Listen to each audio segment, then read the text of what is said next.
बाजे बधैया सखी हो बाजे बधैया से जनमी रे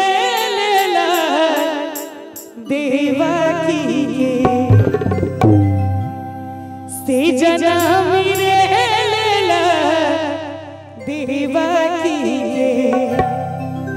आठ में होला से जनमी रे लेला देवकी के आठ में होला आज देखू बधैया सखी हो बाजे बधैया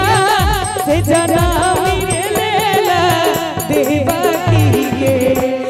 आठ में होला से जनमी लेला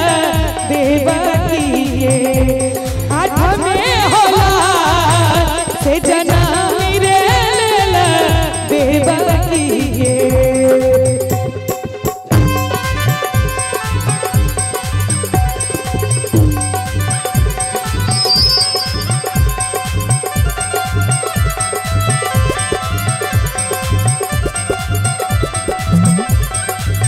अरे जियो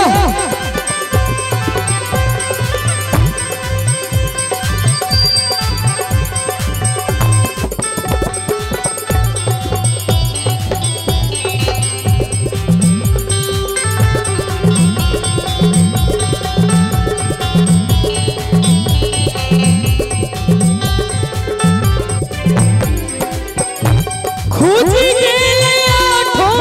फाटा खुजी गेले आठो फाटा खुजलई बंधनवा सखी हो खुजलई बंधनवा से खुजी रे गेलई देवकी के न भजन नहीं निक लागैया नहीं निक लागैया कौन गीत सुनबे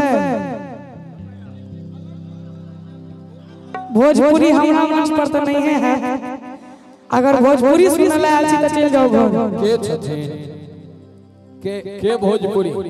आइए आगू में दो तीन को भाई छथिन बैसल हाथ जोड़ के आग्रह करब जे कथि लेल अपन नींद खराब करै छी जब भोजपुरी सुनै के मन में आशा ल के आयल छी त गाम पर जाकर आराम करू क्या कि जय काल के आमंत्रित के नहीं छिए मंच पर एकरा लग भोजपुरी तो दूर के बात छे भाव नहीं होय देबे हम तो भोजपुरी तो दूर के बात छे भाई हां तैला का हम एतबे कहब जे मैथिली हिंदी सुनना हर चीज से मात्र बैसल रहू कोनो आन भाषा के मन में आकांक्षा ल के आयल छी त गाम पर आराम करू जी आओ से खूजी रे गेलई देवकी के